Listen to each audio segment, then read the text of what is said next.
More, a master degree student from Mechatronics department. Today I am here to give you a brief idea about my thesis of developing an instrument used to diagnose COPD, that is chronic obstructive pulmonary disease. Now before going further, let's have a short look of exactly what happens in this disease.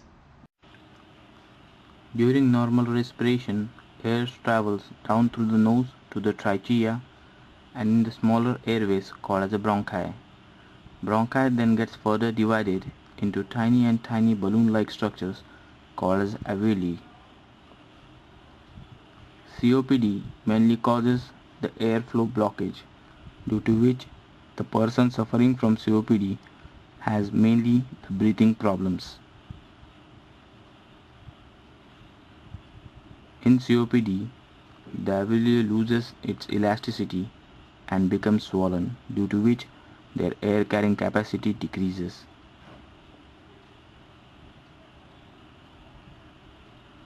More amount of mucus is produced in the air path, which restricts the flow of air through them, and hence the person suffers from the breathing problem.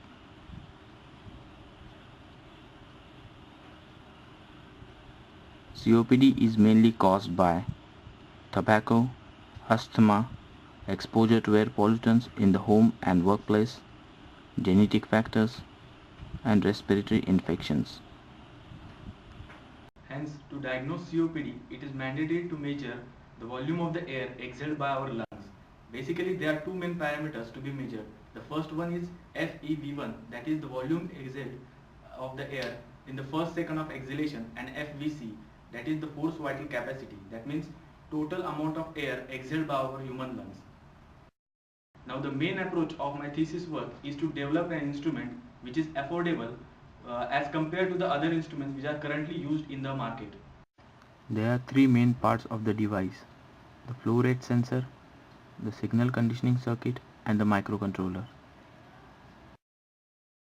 As a flow rate sensor, I have used a thermistor of NTC type of 10 kilo ohm value, which is connected in linearized bridge circuit followed by an amplification circuitry. The loss of heat by the thermistor, or in other words the cooling rate of the heating thermistor, because of the air flowing over it, gives the flow of the exhaled air. Now let us have a look upon the hardware used in this device. This is the LCD display on which the final readings are displayed. This is the on-off switch which supplies power to the whole device. This is the keypad which might be interfaced with the device to enter the age, sex and height of the patient. Now let's have an interior look of the device. The NTC thermistor, which is used as a flow rate sensor, is connected in a pipe of 2.5 diameter at a distance of 5 cm from the inlet. Another thermistor of the same type is used as a reference sensor and is connected in a pipe of the same diameter.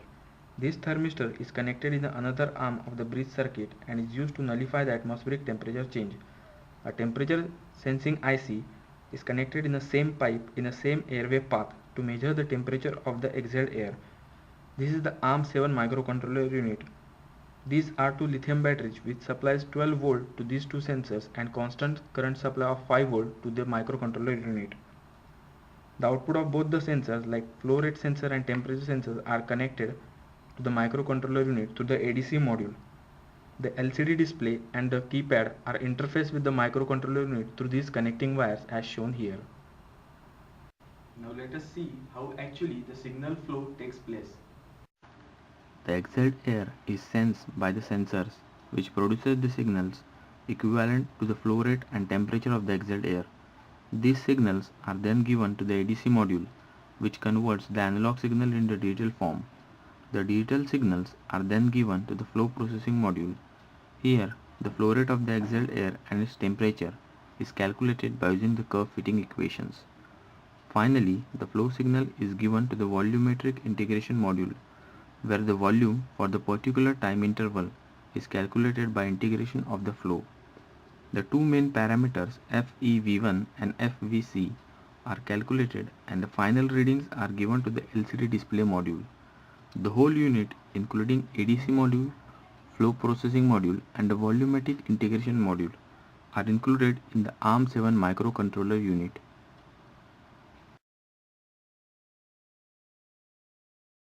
Now let's have a practical practical demo of using this device.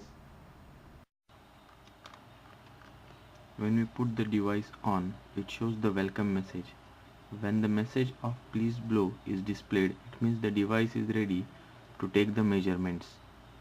Put the mouthpiece at the inlet of the pipe and then putting the mouthpiece in our mouth, exhale in the mouthpiece for maximum time as much as you can.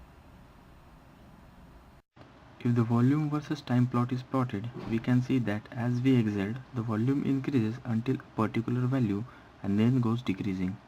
The value at the first second is called as a FEV1, while the maximum value of the volume is called as a FVC.